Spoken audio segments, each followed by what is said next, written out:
فجر کی نماز جو ہے وہ اس کو چھوڑنا بہت بڑا گھاٹے کا سودا ہے۔ اللہ کے نبی صلی اللہ علیہ وسلم نے فرمایا بشارت دے دو ان لوگوں کو جو اندھیرے میں فجر کی نماز پڑھنے جاتے ہیں، کیونکہ قیامت والے دن ان کے پاس لائٹ ہوگی۔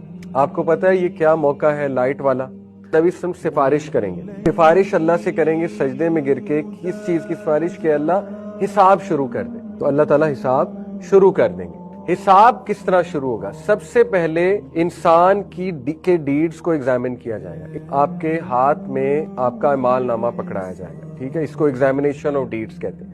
اس کے بعد میزان سجایا جائے گا۔ میزان کس لیے سجایا جائے گا؟ کہ یہ دوبارہ دیکھ لیں، ان کو تسلی ہو جائے دوبارہ کہ کوئی زیادتی نہیں، میزان میں بھی اعمال تولے جائیں گے۔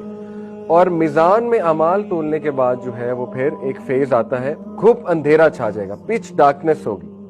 اس میں کچھ لوگوں کے پاس لائٹ ہوگی، وہ لوگ لائٹ کے سہارے پل صراط کی طرف جائیں گے اور ایزیلی پہنچ جائیں گے۔